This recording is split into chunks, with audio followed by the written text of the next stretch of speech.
세계가 무너지고, 이루어지고 무너지고, 계절의 변화, 이것을 큰 기쁨으로 받아들이는 그런 해탈은 어렵다. 그 다음에 5층만은 천왕은 영불색신으로 최천경광대야 세무능기 해탈은 하고 그렇습니다. 5층만은 천왕은 능히 부처님의 색신, 육신이라고 할 수 있겠네요. 부처님의 색신으로 하여금 최천경광대 가장 뛰어나, 그래서 30 이상 80종을 갖췄으니까, 참 부처님 그 당시, 지금부터 한 2700년 전, 그 당시, 나이로 80을 사셨다고 상당히 자원수하신 거죠. 그 당시 아마 인도 사회에서, 지금도 인도 사회가 평균 연령이 60이 채 안 될 겁니다. 그럼 그 당시에는 40이 될까 말까 했을 거예요. 아마 틀림없이. 그럼 딴 사람보다 배를 살았다는 뜻입니다. 딴 사람보다 평균 연령의 배를 살았다 이렇게 볼 수 있는 거죠. 대단하잖아요. 거기다 30 이상과 80종을 갖추셨으니 이건 뭐 그런 역사적인 부처님을 우리가 보더라도 대단한 겁니다.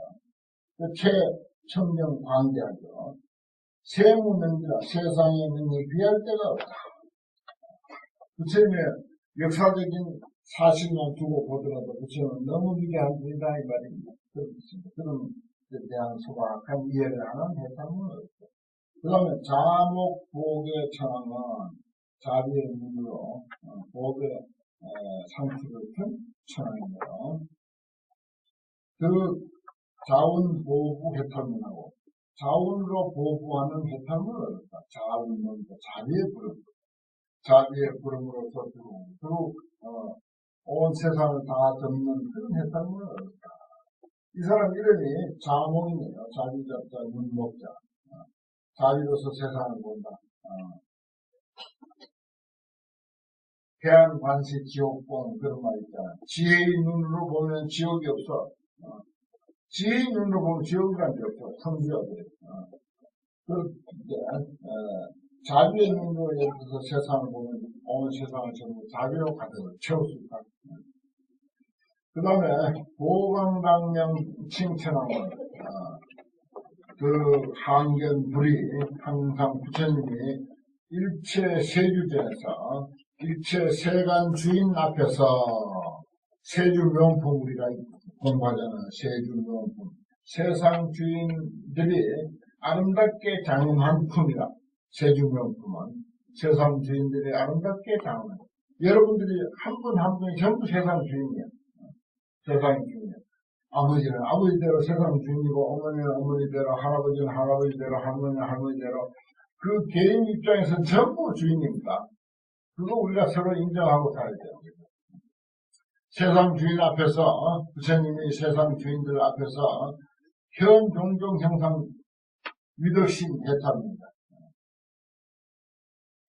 가지가지 형상과 위덕의 아주 덕이 있는 그런 몸을 나타내는 해탈문을 얻고, 그 다음에 발생희락계 찬양은 일체 중생들의 성업 궁전, 그러니까 우리가 사는 부산시 하면 무슨 아파트, 무슨 집, 이것이 이제 성업 궁전이야. 궁전이 종, 합업업생, 무슨 업으로부터, 무슨 복업으로부터, 복업입니다. 복업, 이런 낱말이 있잖아요. 그냥 업 아니고 복업입니다. 복업. 어떤 복업으로부터 생겨났는가를 아는 해탈을 얻었다. 다른 지역에 사신 분도 미안하지만 우리나라 여러 가지 상황을 이렇게 굽어보면은 부산에 사는 사람들이 제일 지역적으로는 복이 많은 지역이야. 태풍 올 때라든지, 장마 올 때라든지, 또 눈 올 때, 가물 때, 이런 것, 몇 년을 이렇게 쭉 굽어보면, 제일 자연의 피해가 적은 지역이 부산 같더라고요. 따뜻해서 난방비 적게 들죠. 저기 경기도 서울보다 반밖에 안 돼요, 반. 여름이라고 크게 덥나요? 여름이라고 해서 뭐 서울보다 더 덥지도 않잖아요. 서울이 더 덥죠, 오히려. 이게 이제, 야, 그러면 뭐라고? 부산 사람들은 무슨 보급으로부터 부산에 사는가? 무슨 보급을 지었기에 부산에 사는가? 이걸 안다는 것입니다. 봐요. 일체 중생의 성업, 뭡니까? 성업은 지역이야, 지역. 도시면 도시, 부산이면 부산, 대구면 대구야. 또 사는 뭐, 집, 궁전이라면 집이나 뭐 아파트, 요즘 아파트가 그야말로 궁전이지. 이런 내용도 있습니다. 환경에. 이게 뭐 우리 현실하고 무슨 동떨어진 뭐 2700년 전 이야기가 아니에요. 결코. 바로 이 순간 우리에게 적용되는 그런 가르침입니다. 그 다음에 6번째, 단병념천왕은 그 계시 제불의 성숙 중생상 대통하고 그랬습니다. 단병념천왕은 제불의 모든 부처님이 중생들을 어떻게 성숙시키는가, 중생들을 어떻게 가르치고 교화시키고 그 사람 되게 만들고 하는가 하는 것을 열어보이는 그런 해탈음을 얻었다.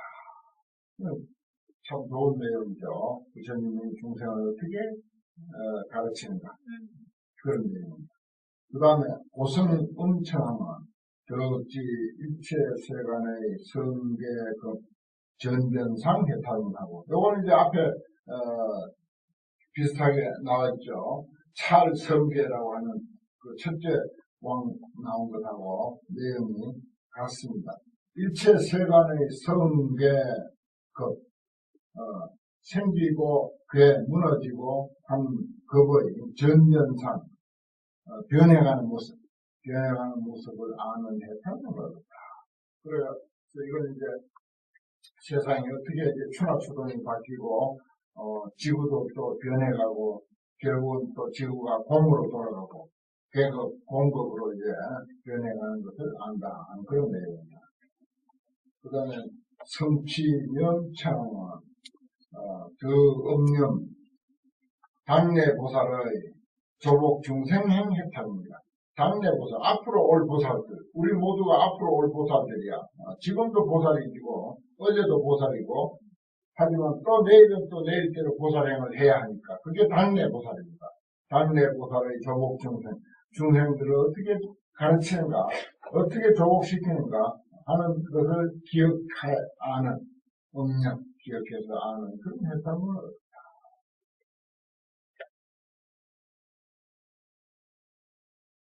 그 다음에 정화광창은 그 요지 일체 제천의 쾌락인 해탈입니다. 모든 천상 사람들의 쾌락인, 무엇 때문에 저렇게 즐겁게 사는가? 천상 사람들은 어찌하여 저렇게 즐겁게 사는가? 쾌락하는 그 인을 요지하는 관이 아는 해탈문을 얻고, 그 다음에 지일안천하는 뜻께시 일체 제천자의 일체 모든 천자의 수생성근, 생을 받는 성근, 천자들이니까 어째서 저렇게 생을 받는가, 어떤 성근으로 저렇게 태어나는가를 계시해서 열어보여서 비무치욕, 치욕이 없게 하는, 하게 아니까 어리석음이 없게 하는 해탈문은 없다. 그러니까 뭐 부잣집이라고 해서 꼭 행복한 것은 아니지만은, 우리가 일단 뭐 세상은 이제 수치로 일단 평가를 하니까 그 집에는 왜 부자로 사는가, 이걸 우리가 제대로 알면은 어리석지 않는 거예요. 근데 그 인과관계를 알지를 못하고 덮어놓고 그 어떤 삐뚤어진 그 사고를 한다든지 하는 것은 치욕이야. 그래서 그렇지 미혹하는 것이다. 그 어리석음과 미혹이다. 그것이 없어야 되는 거예요. 여봐요. 일체 천자가 오니까 천상에 있는 사람들이거든. 수생선근이야. 그 사람들은 생을 받는 데 있어서 선근이 있어서 천상에 태어난다. 이건 이제 뭐 내가 생각하는 그 사람 무슨 복이 많아서 큰절주지를 하는가? 큰절주지를 할 만한 이유가 있다 이거야. 그렇게 생각하면 이제 어리석지 않는 거야. 그래서 그 말입니다. 큰절주지를 할 인연이 있으니까 하는 거예요. 그렇게 알아야지 괜히 질투심, 시기심만 가지고 그래서 하면 그건 아주 어리석고 미혹한 일이에요. 그런 내용입니다. 그 다음에 자제광명천왕은 그 개호 일체 제천중하야 일체 제천중을 개호 깨닫게 해서 여러 깨닫게 해서 영단 종종의 대탈문 하십니다. 그 우리가 깨닫는다고 하는 것은 결국은 뭐냐? 모든 사사건건의 의혹, 의심스러운 거, 모르는 거, 궁금한 거, 그것을 영원히 끊어주는 거, 가지가지 유혹을 끊어주는 것, 그겁니다. 그게 중요한 거예요. 그건 곧 지혜가 있어야만 가능한 거죠. 그 위의 천왕이나 여기서 11번째 천왕인데 10번째 천왕이나 11번째 천왕이나 내용이 이제 결국은 같습니다. 그러한 것은 모두가 지혜를 통해서 가능하다. 그래서 부처님의 설법은 아까 이야기했죠. 부처님의 설법은 한마디로 표현하면 뭐라고? 보리도를 우리에게 깨우쳐주는 것이다. 설법을 통해서 보리도를 깨우쳐주는데 그것은 보리도는 지혜와 자비다. 그랬어요. 지혜와 자비다. 그럼 지혜라고 하는 것은 뭐냐? 세상 이치를 바르게 아는 겁니다. 세상 이치 바르게 아는 거예요. 다른 거 아닙니다. 뭘 우리가 내가 지어놓지도 않은 그런 뱅제가 돌아오는 게 아니에요. 불교는 절대 그런 이치는 없습니다. 그저 모든 것이 세상 이치대로 되어 있는데 이치대로 돌아가고 있는 것을 그걸 우리가 밝게 아는 거예요. 밝게 알면 그게 아무 의혹이 없는 거야. 시기 질투도 없는 거야.